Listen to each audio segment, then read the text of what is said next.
Ora, vamos ler dos versos 8 a 17.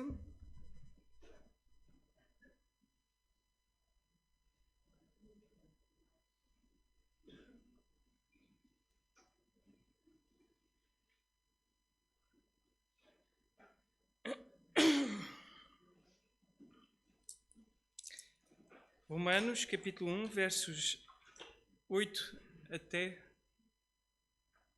17. Diz assim a palavra do Senhor. Em primeiro lugar, dou graças ao meu Deus por intermédio de Jesus Cristo, por todos vós, pois a vossa fé é anunciada em todo o mundo.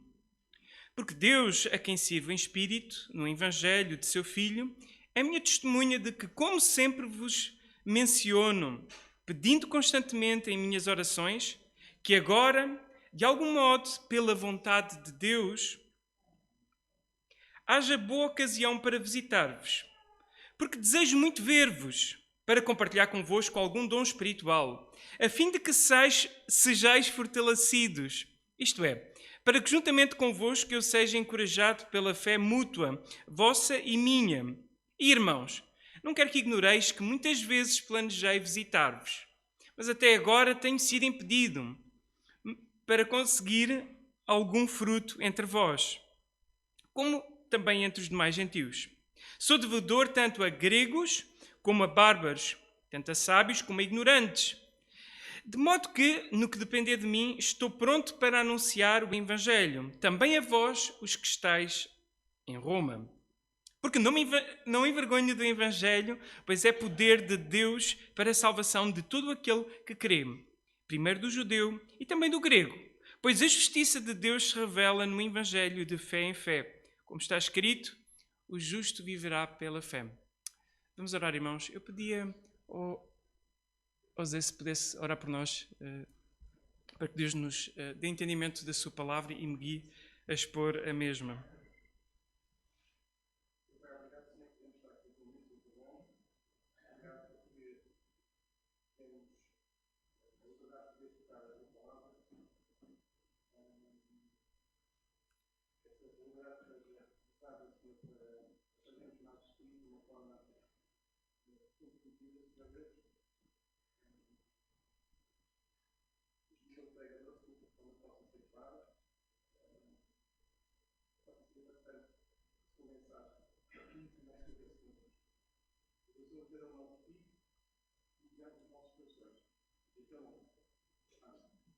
Amém. O Evangelho, a mensagem do Evangelho, a boa nova, eu queria vos dizer algo que parece demasiado básico. Não é meramente para ser estudada, nem para ser meramente decorada. Também deve ser estudado, também deve ser decorado. Mas há um problema, de facto, se nós ficarmos apenas pelo mero conhecer do Evangelho e não o vivermos. Como eu vos disse, Paulo vai trabalhar precisamente do Evangelho e as suas implicações práticas. E claramente, na introdução de Paulo, na sua carta, vemos várias implicações práticas desse mesmo Evangelho. A nossa fé não é um exercício de imaginação fértil, já vos falei isso muitas vezes, mas sim crer em Deus. E essa fé, como também vamos ver no nosso próprio texto e por outras passagens, e Paulo vai desbravar isso também mais à frente, vem precisamente por creres no Evangelho. E essa fé deve ter também resultado prático. Daí Tiago trabalhar muito a questão das obras como manifestação da nossa fé. Eu gostava então de rever convosco o contexto. Bem, Paulo está a terminar o seu trabalho na Ásia e pretende ir a Jerusalém para entregar uma oferta a irmãos que estavam a passar necessidade. E a ideia dele, quando está a escrever a Roma, é explicar aos irmãos de Roma o que iria fazer e que, depois de Jerusalém, a ideia dele era continuar a evangelizar não-judeus, neste caso gentios, e eu repito muitas vezes, nem toda a gente que nos ouve sabe que gentios são não-judeus, por isso não se estranhem eu estar a dizer várias vezes esse tipo de expressões, mas para pessoas que não são judeus, ou seja, o resto do mundo, além dos judeus, o resto do mundo, basicamente. Então, Paulo tinha evangelizado na Ásia e Paulo agora pretende ir para a zona onde nós vivemos, a Península Ibérica, ok? E neste percurso, Paulo pretende passar por Roma por vários motivos. Um deles, ou aliás o principal, é precisamente o Evangelho. Ele quer continuar a trabalhar não só o Evangelho no meio deles, mas em Espanha, e obter o apoio deles, para então, quando ele for para a Espanha, ter o apoio deles, tanto monetariamente, como não sabemos até se eventualmente ele teria a contar com algum apoio também de pessoas que eventualmente fossem com ele. O texto não é claro nisso. É claro, sim, é que ele de facto pretendia, no capítulo 15, versos 24 a 29, passar por Roma para obter o apoio deles para rumar a Espanha. Mas mesmo no início da carta, ele fala que ele já muitas vezes desejou, nesta mesma passagem, passar por Roma. Porque ele tinha ouvido falar da fé deles e tinha ficado entusiasmado com isso. E até podiam os romanos perguntar, então, mas se Paulo é o apóstolo dos gentios e está o tempo todo a falar àqueles que lá está, não são judeus, por que razão Paulo ainda não veio à cidade principal do Império Romano? Nós hoje não temos nada equivalente a isto. Talvez o país mais poderoso, talvez do mundo, a América, e podíamos tentar pensar Washington na América, não sei. Não temos sequer um equivalente àquilo que era o Império Romano naquele tempo. O Império Romano estava espalhado pelo mundo conhecido por Paulo. E, aliás, quando Paulo vai aqui mencionar o mundo todo, é o mundo todo que ele já tinha, não é literal, mas o mundo todo até onde tinha chegado sobre a fé destes mesmos irmãos no contexto do Império Romano, que tinha muitas estradas, que permitiu realmente difundir-se o Evangelho bastante rápido para vários lugares. Okay?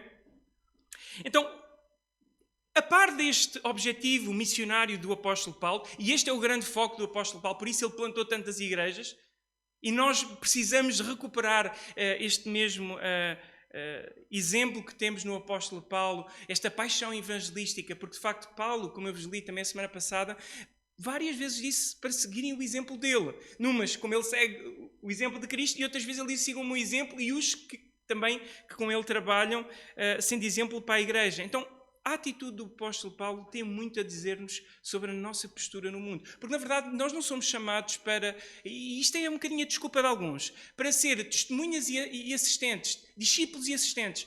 Todos os discípulos são fazedores de discípulos. Um discípulo de Jesus que não sente-se entusiasmado com partilhar do Evangelho, eu vou-te dizer, algo de grave, muito grave se passa no teu coração. Porque se tu entendes a profundidade e a seriedade, não há forma de darmos desculpas, e vamos ver essa mesma paixão em Paulo e refletida ao longo de toda a carta, mas não há forma de nós dizermos, eu não tenho o dom de evangelismo. Queridos, ninguém precisa ter dom de evangelismo, porque ninguém está a dizer, olha, tu vais sair para a rua e vais começar a pregar às multidões. É muito estranho, e volto a dizer, quando tu compreendes a mensagem pela qual tu foste salvo, a mensagem pela qual tu vês ao mundo, a mensagem pela qual tu continuas a ser santificado, se realmente entendermos a relevância, a beleza e a importância de tal, eu vou-te dizer, não há como não sentirmos uma urgência enorme de chegar com o Evangelho a todos, a toda a gente à nossa volta que ainda não compreende o Evangelho. E às vezes me preocupa como nós somos mais rápidos a decorar o Evangelho, a saber todos os pormenorzinhos do Evangelho, até ir além daquilo que é o essencial do Evangelho para responder a não sei quantas curiosidades nossas e perdemos o foco daquilo que é o Evangelho e o objetivo, que deveria de ser levar-nos à obediência da fé. Uma fé que vem por crer no Evangelho do Senhor Jesus. Então Paulo está nesta viagem missionária e Paulo pretende ajuda de Roma. Ao mesmo tempo, Paulo sabe que há problemas em Roma entre judeus e gentios, maioritariamente judeus. Os judeus, por um período de tempo que houve perseguição aos judeus, por causa do imperador Cláudio, saíram de Roma e os gentios, maioritariamente gentios, ficaram, aliás, só os gentios ficaram ali a liderar a igreja.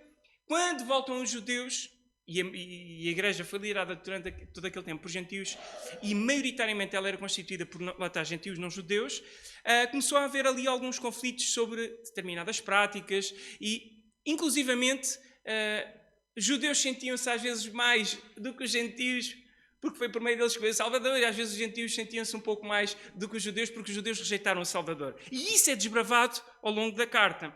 E Paulo, para resolver estas disputas na igreja, eu volto a repetir, não foi criar ativismo dentro da igreja para criar unidade dentro da igreja.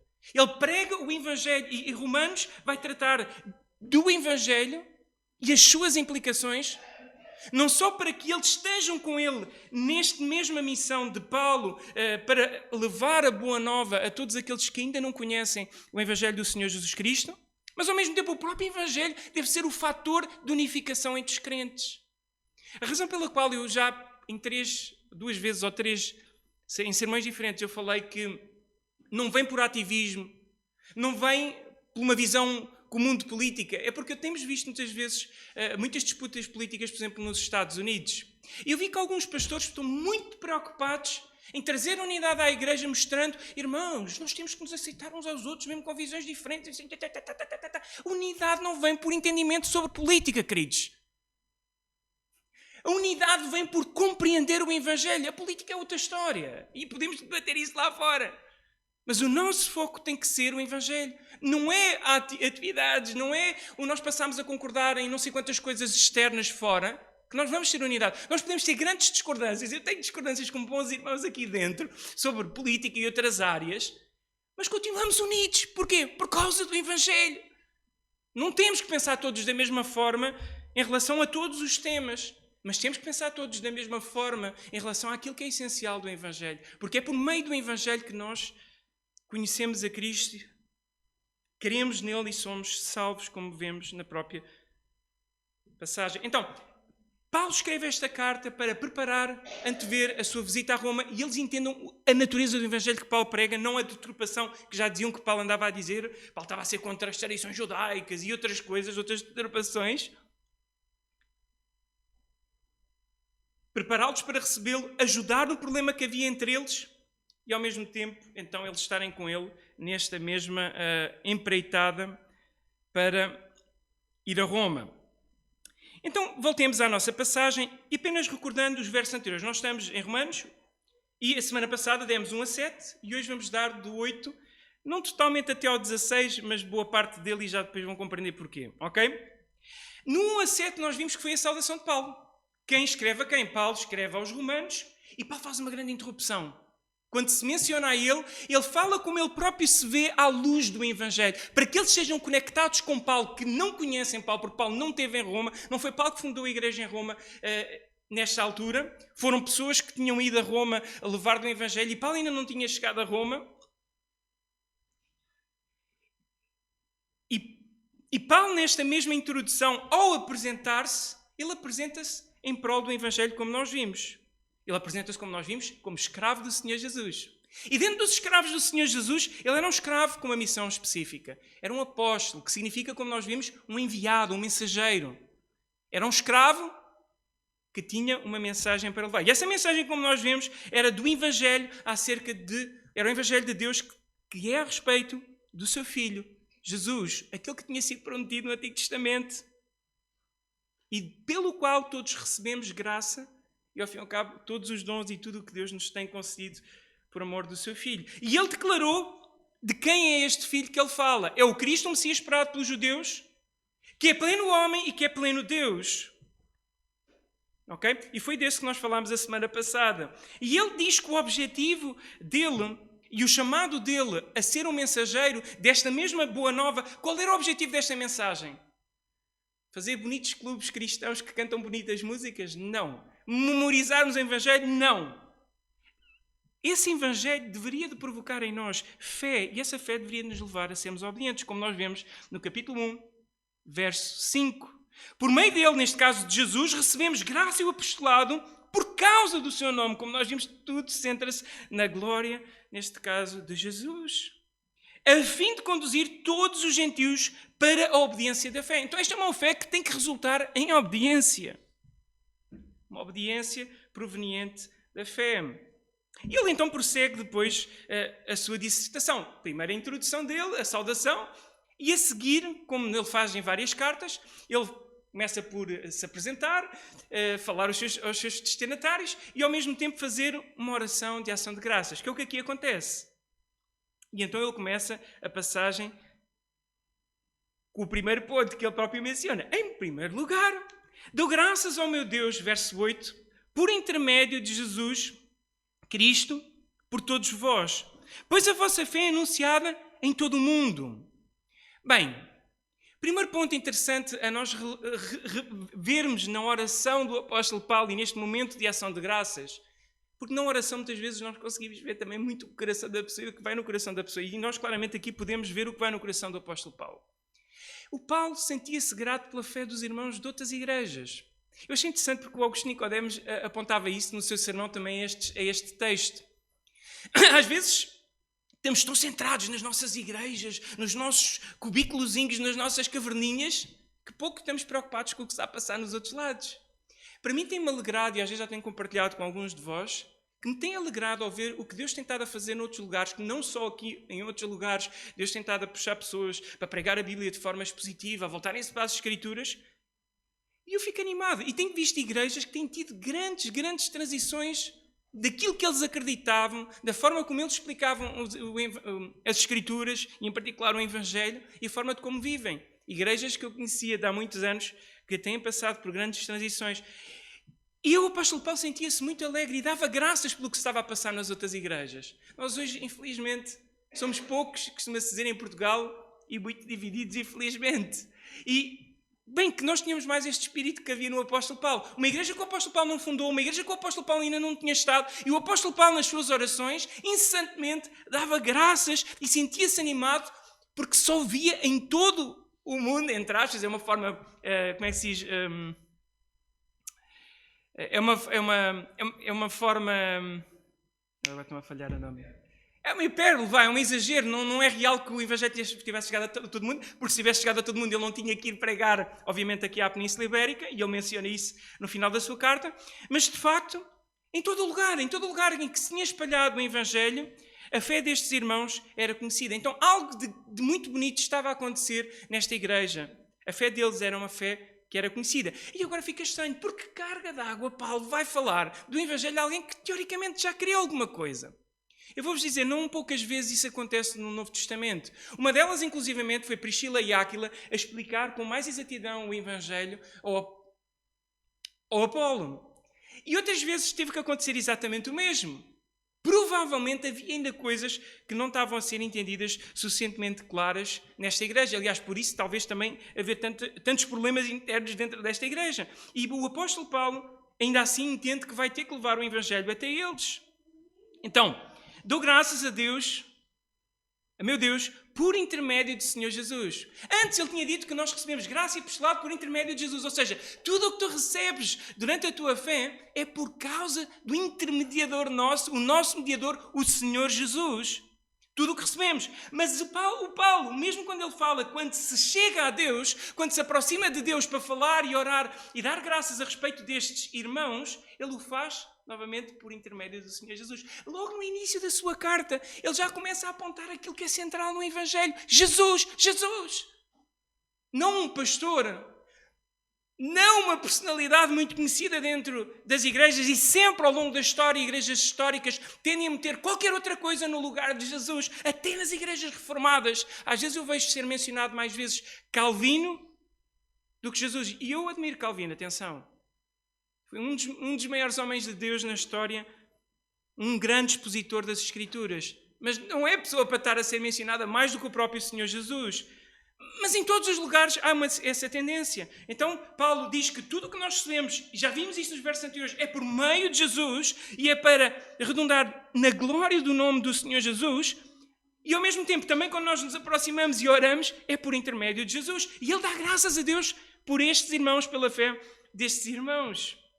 E ele continua, verso 9. Porque Deus a quem sirvo em meu espírito, ou seja, do mais profundo do meu ser, no Evangelho do seu Filho, vem novamente a aparecer o Evangelho. E o Evangelho vai aparecer constantemente. Boa nova. A tal mensagem central de todas as Escrituras. Porque Deus a quem sirvo, de quem ele é escravo,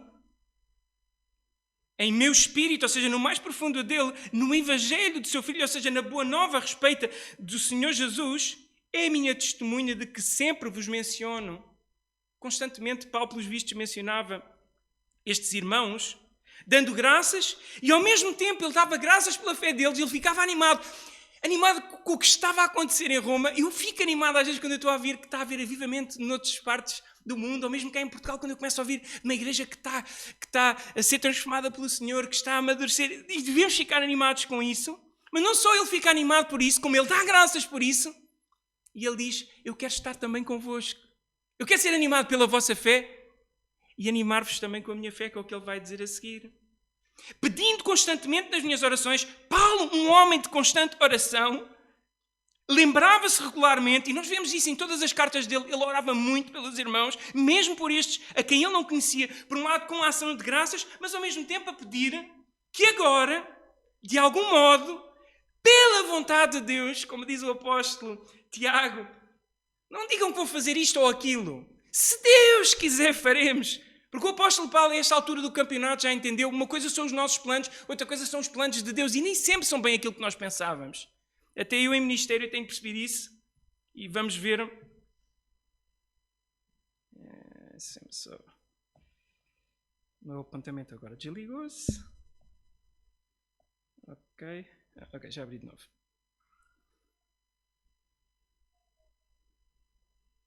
Ok. Pedindo constantemente em oração, e agora perdi-me. Ok, então constantemente Paulo orava, não só em ingratidão pela fé desses irmãos, e animava-se pelo que estava a acontecer em Roma, como ele desejava visitá-los. E este era o motivo da oração. Várias vezes ele tinha pedido a Deus: Deus, eu gostava de poder visitá-los. Por favor, dá-me uma oportunidade de poder visitá-los. Mas nem sempre isso foi possível, como vamos ver mais à frente. Mas era desejo dele. E ele tinha essa oração. Eu gostava, e oro novamente a Deus, que Deus nos afete por este mesmo exemplo do apóstolo Paulo. Que nós recuperemos este desejo de estarmos uns com os outros. Quando nós tivemos agora esta última Páscoa com outras igrejas, tivemos até algum número de irmãos, mas gostava de termos mais gente envolvida quando vamos a outras igrejas e animarmos também com a fé dos irmãos de outras igrejas. E este irmão, de facto, sentia esse desejo de estar com os irmãos, e vamos ver em específico para quê. Porque desejo muito ver-vos, para compartilhar convosco algum dom espiritual, a fim de que sejais fortalecidos, isto é, para que juntamente convosco eu seja encorajado pela fé mútua, vossa e minha. Bem, ele fala compartilhar algum dom espiritual. Podem estar aqui várias coisas. Por um lado, a fé, a própria fé da qual o apóstolo Paulo deu graças, já é um dom de Deus. Porque logo no primeiro verso ele diz: dou graças a Deus por intermédio de Jesus Cristo, por todos vós, por causa da fé. E ele dá graças a Deus porquê? Ele vai desbravar isso no resto da carta. Porque a fé é dom de Deus. Então, um dos dons, que aqui pode ser mencionado, entre outros que também vamos ver, certamente faz sentido que a fé deles cresça, que algum que não tenha fé passe a ter fé, e que assim sejam fortalecidos. Por exemplo, Efésios 2:8. Porque pela graça sois salvos, mediante a fé. E isto não vem de vós, é dom de Deus. Até a tua fé em Jesus não é mérito teu, é dom de Deus. Não por obras para que ninguém se glorie. Tu fazes obras resultado da tua fé. Por isso é que ele disse, o chamado dele como apóstolo era chamar os gentios para obedecerem a Cristo, mas uma obediência que vem da fé. Foi o que ele tinha dito atrás.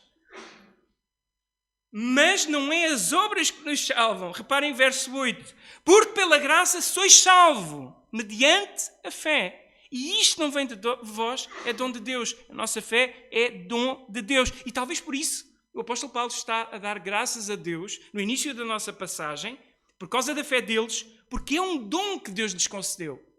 E nós devemos ser gratos, porque os irmãos noutras igrejas, noutros lugares, creem no Senhor Jesus, se estão a converter, estão a levar o Senhor a sério. A quem é que devemos dar graças primeiramente? A Deus. Porque de facto a fé é um milagre completamente dom de Deus, e Paulo vai trabalhar isto ao longo da sua carta aos Romanos. E isto não vem de vós, é dom de Deus, não por obras para que ninguém se glorie. Ok?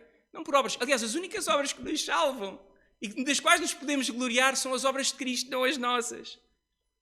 Então, um dos pontos que ele fala aqui, para poder compartilhar algum dom espiritual, no mínimo o Evangelho vai estar envolvido. Aliás, a base de tudo o que nós fazemos é o Evangelho, que é o que ele vai tratar depois no verso 15, 16 e 17. Okay? Outros dons espirituais que nós nos podemos lembrar são mencionados na própria carta, em Romanos 12, 6 a 8. É que fala de diversos dons dentro da igreja. Mas esses dons têm sempre um propósito maior. O apóstolo Paulo, na primeira carta aos Coríntios, capítulo 13, ele diz que tu podes ter os dons todos do mundo. Os melhores, os mais maravilhosos. Mas se tu não tiveres amor, batatas, isso não é nada. Se não resulta em algo prático, não é nada. Mas Os dons têm um serviço e têm uma função. E nós vemos isso em 1 Coríntios 12, 13 e 14. E em particular no 14 ele fala, servem para edificação mútua entre os irmãos. E alguns dos dons que ele menciona, por exemplo, capítulo 12, verso 6, tendo, porém, diferentes dons segundo a graça que foi dada, novamente, pela graça, não porque tu mereces, não merecemos dons nenhuns, não merecemos nem salvação, nem santificação, nem dons nenhuns, é tudo pura graça, graça. É uma constante em tudo o que Paulo aqui está a dizer. Se profecia seja segundo a porção da fé, se ministério, dediquemos ao ministério, ou o que ensina, esmere-se ao fazê-lo, ou o que exorta, faça com dedicação, o que contribui com liberalidade, o que preside com diligência, quem exerce misericórdia com alegria, e esta lista não se esgota, porque se comparares as listas dos dons que Paulo fala em vários lugares, essas listas não são todas iguais. Há diferentes dons. Então, não há bem concordância e não é bem claro exatamente o que é que Paulo teria em mente nestes dons espirituais, mas no mínimo temos que supor que, pelo menos o que está mencionado na própria carta, esses mesmos dons e talvez o dom da fé sejam razoáveis de nós assumirmos. A fim de que sejais fortalecidos, isto é, para que conjuntamente convosco, não só o trabalho dele redundaria em fortalecimento deles, mas ele vai esclarecer, eu também quero ser fortalecido. O super apóstolo, muitas vezes é olhado dessa maneira, o grande apóstolo Paulo, ele próprio sentia necessidade de ser fortalecido pelos irmãos. E é isso que ele vai mencionar a seguir. Isto é, para que juntamente convosco, ou seja, eu e vós, eu seja encorajado pela fé mútua, vossa e minha. Então Paulo ia abençoar os irmãos com a sua própria fé e ia ser abençoado pela fé dos próprios irmãos. E este era o objetivo, realmente, um dos grandes pontos também de Paulo ao estar com os irmãos e trabalhar com eles no Evangelho. E irmãos, verso 13, não quero que ignoreis que muitas vezes planejei visitar-vos, mas até agora tenho sido impedido para conseguir, e aqui aparecem parentes. E ele quer visitá-los porquê? Para conseguir algum fruto entre vós, como também entre os demais gentios. Bem, ele aqui novamente refere, já várias vezes ele planejou visitar. E como vimos atrás, ele várias vezes orou, Senhor, dá a oportunidade de visitar. Ele não esclarece exatamente o porquê de ele ter sido impedido. Mas outras vezes, noutras passagens, vimos que, de facto, algumas vezes Paulo não pôde fazer exatamente o que queria. Tal como nós vemos em Tiago 4,15. Nós devemos dizer, se Deus quiser, os nossos planos às vezes mudam. Por exemplo, em Atos 16, 6 a 7, diz que Paulo foi impedido pelo Espírito Santo de pregar naquele momento na Ásia. Havia uma urgência da parte do Espírito Santo em guiá-lo no outro lado. No entanto, ele fez muito trabalho, nós vemos, na Ásia. Outro aspecto interessante é que no final de Romanos 15, verso 20, nota-se que Paulo tinha uma prioridade em pregar e falar do Evangelho a quem ainda não tinha ouvido falar do Evangelho. E, em particular, neste verso, parece que se havia um lugar em que já havia alguém a pregar do Evangelho, Paulo deixava e não se meter naquilo que era o trabalho que outro já eventualmente estaria a fazer. Pelo menos dá essa impressão. No entanto, Roma, talvez Paulo ainda passe por Roma, porque parece que até este momento nenhum dos apóstolos ainda lá tinha estado. E Paulo provavelmente, se calhar, poderia ser eventualmente o primeiro a lá passar. Mas até agora tenho sido impedido para conseguir algum fruto de entre vós, como também entre os demais gentios. Lá está, ele tinha dito, sou apóstolo chamado para ir falar aos não-judeus e obter fruto do meio de vós, como também dos demais gentios. Bem, que fruto poderá ser este? Paulo fala em Filipenses 1:22 que nesta mesma situação em que ele está na iminência de poder morrer, neste caso ele está a escrever aos Filipenses e ele sabe que está próximo de poder a sua vida terminar, ele diz o seguinte no verso 21, Filipenses 1:21, porquanto para mim viver é Cristo e o morrer é lucro. Enquanto viver, Cristo era o centro e falar da sua mensagem. E o morrer é lucro. Entretanto, se o viver na carne traz fruto, e aqui vem novamente fruto para o meu trabalho, já não sei o que hei de escolher. Ora, de um lado ou de outro, estou constrangido, tendo o desejo de partir e estar com Cristo, o que é incomparavelmente melhor. Para ele morrer não era um problema, ele ia estar com Cristo, isso é muito bom. Mas para cá ainda tem alguma coisa boa. E essa mesma coisa boa que até vem na nossa carta. Mas por vossa causa é mais necessário permanecer na carne. E estou convencido disto, Estou certo de que ficarei e permanecerei com todos vós para vosso progresso e gozo da fé, a fim de que aumente, quanto a mim, o motivo de vos gloriardes em Cristo, pela minha presença de novo convosco. Mas reparem que o ponto no verso 25 é para progresso e gozo da vossa fé. E no contexto que já tinha vindo a falar do progresso do Evangelho, de falar do Evangelho, há pelo menos estes dois aspectos. Crescimento entre eles na fé e ao mesmo tempo continuarem a alcançar outros, tal como ele tinha feito no meio dos demais gentios. E ele continua a dar a sua razão. Sou devedor tanto a gregos, e a palavra grega aqui é Helen, refere-se aos helenistas, ou seja, toda a cultura, e isto já vão entender porque é que isto é importante, greco-romana, uma cultura que era considerada a mais avançada daquele tempo, os mais sábios daquele tempo. E olhem o paralelo com o que vem a seguir. Tanto a gregos como a bárbaros, tanto a sábios como ignorantes. Sábios têm o paralelo na cultura helenística, os gregos, que a palavra que está por trás é Helen, referindo-se aos helenistas, como a bárbaros. E a palavra bárbaros é uma onomatopeia, eu acho que estou a dizer corretamente. Ou seja, é o som que eles faziam quando ouviam um estrangeiro qualquer que começava a falar uma língua estranha, tu como que ouvias blá, blá, blá, blá, blá, então eles diziam que são os bárbaros, são aqueles que falam daquela forma, blá, blá, blá, blá, não se percebe. Ok? Então, ele diz, tanto àqueles que falam a língua mais falada no reino romano, que não era latim naquele momento, era grego, era o grego koine, tanto a língua mais falada, equivalente ao inglês hoje, ainda que a língua oficial era sim o latim, mas o grego koine era o mais falado naquele tempo, era a língua das transações comerciais. Tanto aqueles que têm esta cultura helenística, como aos que não têm a cultura helenística, tanto a estes que se sentem os mais sábios do mundo, como aqueles que vocês consideram que são os ignorantes, eu sou devedor a eles. De modo que, no que depender de mim, estou pronto para anunciar o Evangelho também a vós, os que estáis em Roma. A base da edificação entre estes irmãos, que está relacionada com a fé mútua, sempre começa com um correto entendimento do Evangelho. E é isto que vai desbravar em toda a carta.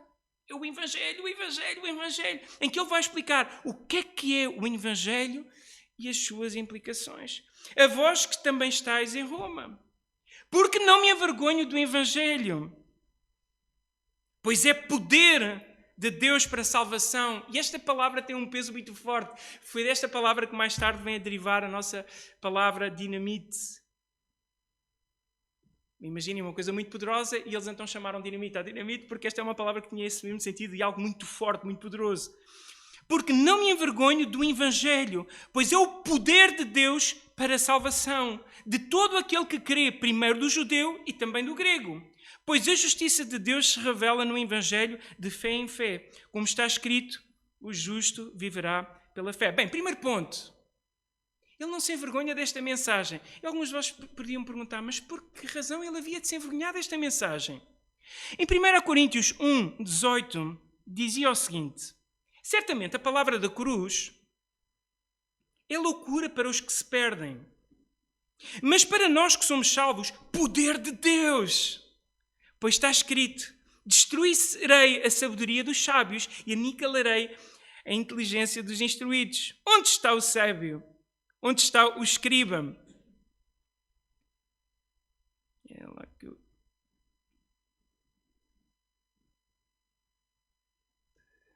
Ok, vamos continuar. Onde está o sábio? Onde está o escriba? Onde o inquiridor deste século? Porventura não tornou Deus loucura a sabedoria do mundo? Visto como na sabedoria de Deus o mundo não o conheceu por sua própria sabedoria. Aprova Deus salvar os que creem pela loucura da pregação. Salvar os que creem. Salvar os que creem pela loucura da pregação. Por isso é que ele diz que ele não se envergonha, ainda que é loucura para uns. Porque tanto os judeus pedem sinais como os gregos buscam sabedoria. Mas nós pregamos a Cristo crucificado. Escândalo para os judeus, loucura para os gentios. Mas para os que fomos chamados, tanto judeus como gregos, pregamos a Cristo. Poder de Deus e sabedoria de Deus. Porque a loucura de Deus é mais sábia do que a dos homens. E a fraqueza de Deus é mais forte do que a dos homens. Era de facto um escândalo, principalmente quando ele está a falar para Roma, a superpotência mundial, o centro do Império Romano, que fala de um tipo de morte que não se menciona entre cidadãos romanos, porque era uma morte destinada aos piores criminosos da sociedade. E para um cidadão romano ser crucificado tinha que haver autorização do imperador, não era uma coisa nada frequente. Dentro das elites nem sequer se mencionava porque era considerado um grande escândalo.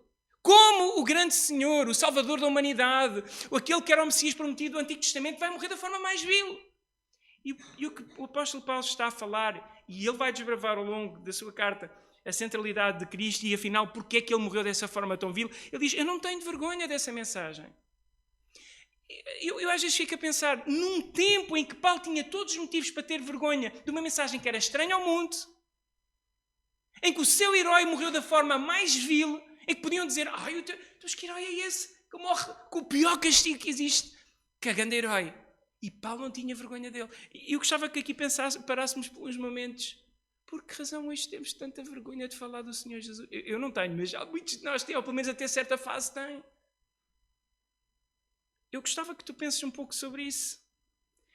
Porque não me envergonho do Evangelho, pois é o poder de Deus para a salvação de todo o que crê, primeiro do judeu e também do grego.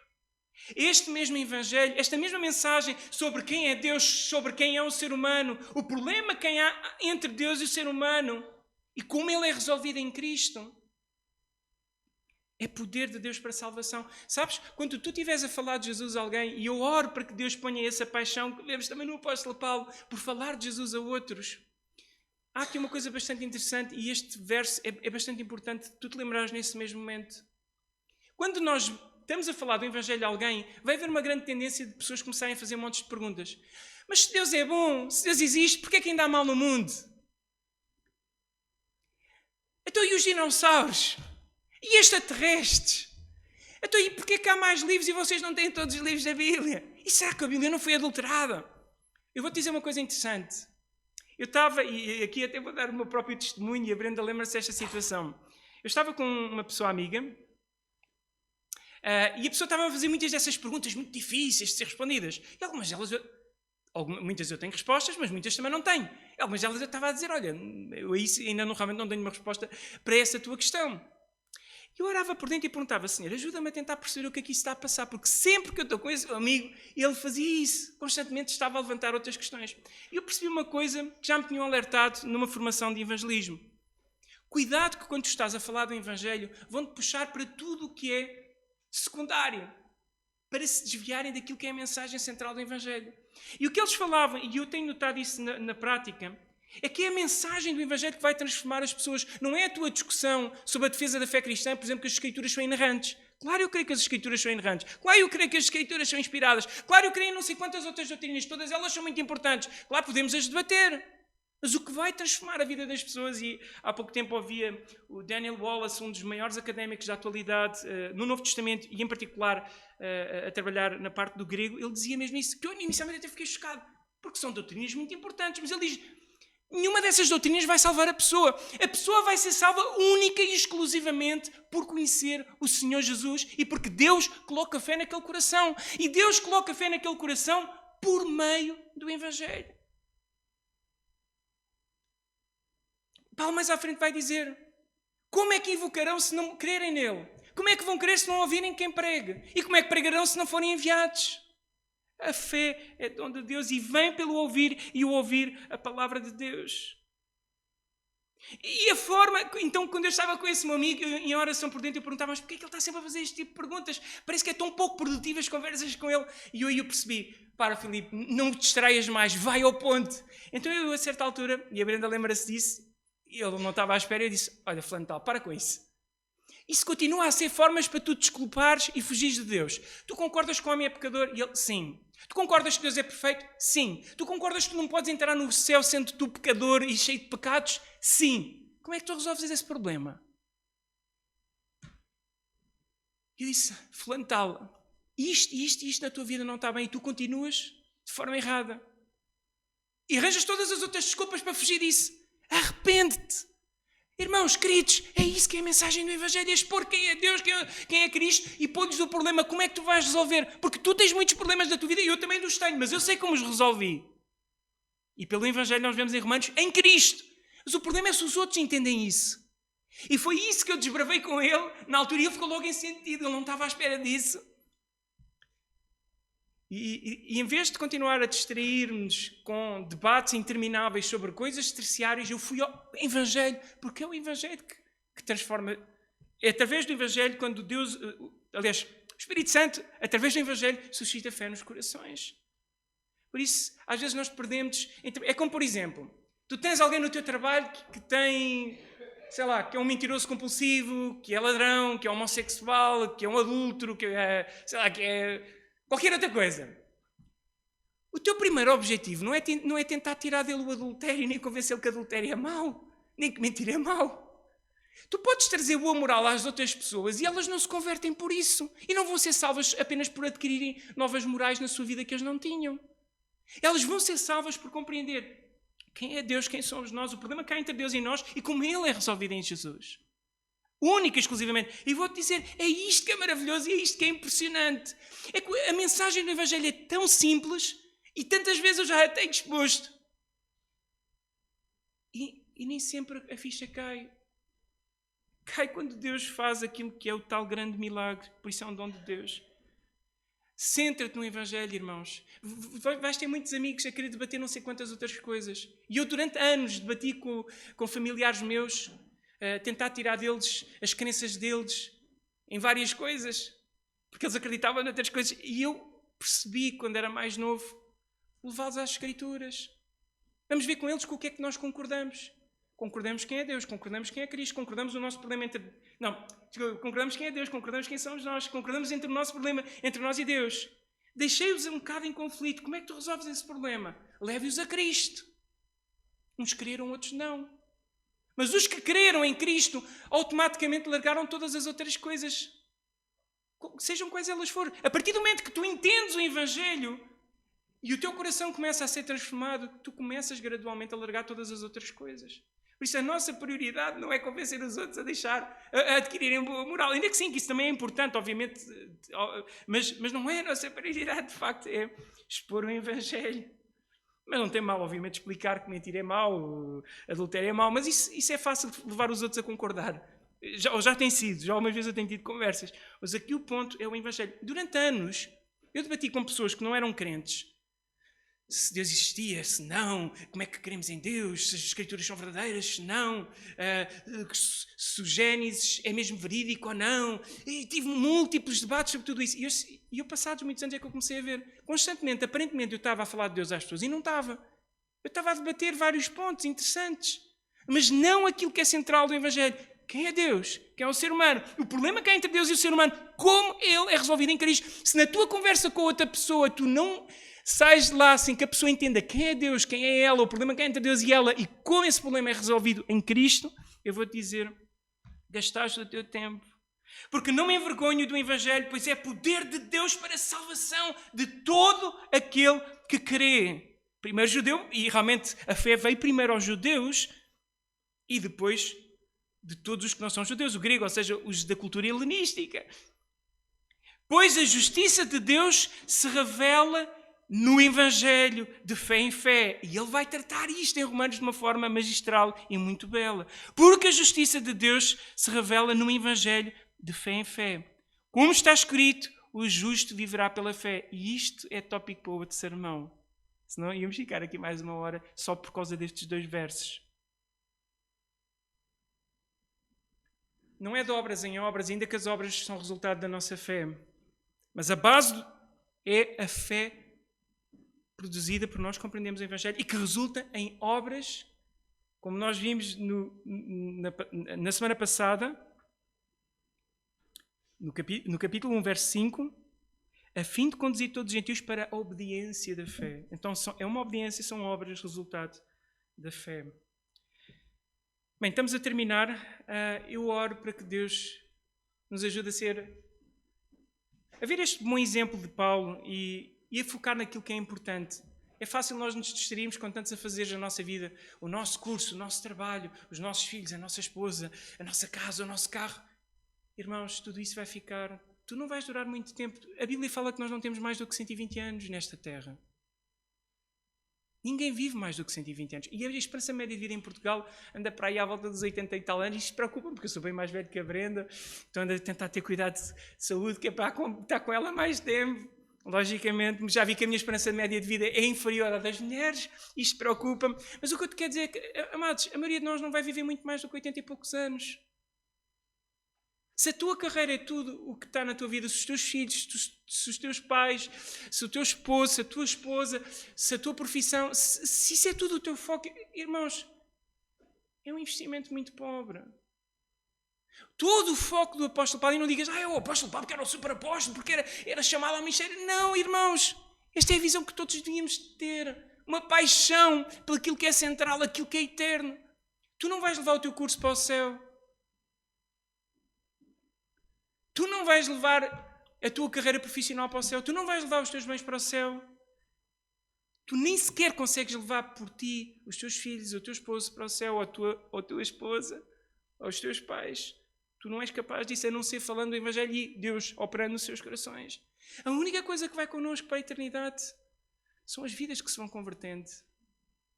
Se nós verdadeiramente entendemos o Evangelho que nos salvou, que nos santifica, que dá a visão pela qual nós nos olhamos a nós mesmos e olhamos os outros e olhamos a realidade à nossa volta. E se nós sabemos que ainda há tanta gente que está a caminhar para uma eternidade sem Deus, deveria de surgir em nós a mesma compaixão que vemos no apóstolo Paulo. Que mesmo sabendo, nós vemos isso no capítulo 9, mais à frente em Romanos, que poucos se iam salvar dos seus, no capítulo 10 ele diz que orava por eles incessantemente para a sua salvação. E ele diz que até não se importava de ser amaldiçoado se isso redundasse em salvação deles. Ou seja, mesmo alguém que sabia que Deus sabia quem se ia salvar, ainda assim ele tinha uma paixão evangelística enorme. Compaixão pelos perdidos. Eu oro para que Deus coloque esta compaixão em nós, este enorme desejo de, não só nós aqui no nosso cubículo, na nossa caverninha, mas também com as outras igrejas, nos alegrarmos com o que Deus está a fazer nas outras igrejas, darmos graças a Deus pelo que está a acontecer nas outras igrejas. Quando temos a oportunidade de estar também com outras igrejas, estejam, olhem, de tarde há culto em Valfigueira, vão lá visitar o Marconi, ele vai ficar contente, ele vai ficar animado por vocês lá estarem. Nós estivemos lá a semana passada, estive lá com eles. Visitem outras igrejas. Há igrejas que têm medo que os crentes vão a outras igrejas e perder os crentes. Eu não tenho medo, vocês não são meus, são de Cristo. Por isso, visitem outras igrejas. Animem-se com a fé dos irmãos, com o que Deus está a fazer noutros lados. Sejam animados também por isso. E centremos-nos naquilo que é importante, o Evangelho. Em todo o tempo. Em todo o tempo, em todas as conversas, em múltiplas leituras, seja de coisas que acontecem dentro da igreja, seja de coisas que acontecem no mundo. Aqueles que estão mais próximos de mim sabem que eu falo muitas vezes isso. É compreensível. À luz do Evangelho é compreensível isto. E sempre que temos que ter o Evangelho, porque o Evangelho nos mostra sobre a nossa natureza, sobre Deus e sobre toda a realidade que nós vivemos.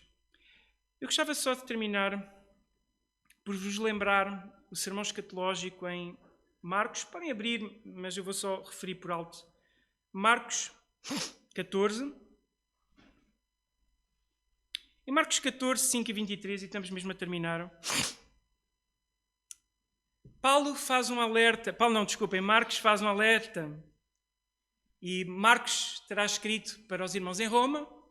Marcos registra as memórias de Pedro. Não sabemos quando é que Pedro foi para Roma, mas Pedro também terá estado em Roma. Provavelmente depois do apóstolo Paulo, não sei. Mas Marcos registra o sermão escatológico do Senhor Jesus. E houve uma coisa interessante que eu na altura vos mostrei. O sermão escatológico do Senhor Jesus começa com o verso 5 e depois termina no verso 23 com a mesma tónica. Verso 5. Jesus começou por dizer-lhes, cuidado, ninguém vos engane. E termina no final com, tende cuidado, pois vos tenho dito tudo com antecedência. E ele começa a dar os alertas. E vai haver aqui aquilo que eu já vos tenho falado, um quiasmo que vai culminar no meio, num centro. Ele no verso 6 vai dizer, muitos virão em meu nome e vos tentarão enganar, dizendo sou eu, e enganarão muitos. E no verso 21 e 22, novamente, ele volta a exortar sobre isto. Olha, quando alguém vos disser, aqui está o Cristo, ou ali está ele, não acrediteis, porque surgirão falsos cristos e por aí vai. Então ele começa a funilar sobre este sermão escatológico, sobre o que vai acontecer, dizendo: tenham cuidado, vão surgir falsos ensinadores. Vão ver não sei quantos sinais que são indicação de que esse tempo está a chegar, do qual eu vos estou a falar. Vocês vão passar grandes tribulações. E isto continua-se a afinalar. E no centro, no verso 10, e a centro de todo este ponto, já na altura Jesus tinha falado nisso, mas é necessário que o Evangelho seja pregado a todas as nações. Novamente, o foco no meio de tribulações que possamos vir a passar é o Evangelho. Quando Jesus disse: aquele que quiser seguir-me, negue-se a si mesmo, toma a sua cruz e siga-me, e a seguir diz e fala sobre nós não nos envergonharmos dele e do Evangelho dele, porque se nos envergonhasse, ele envergonharia de nós. É central a ser discípulo de Jesus. Novamente, o Evangelho é central a tudo o que fazemos. Vamos orar. Graças te damos, Senhor, pela tua palavra.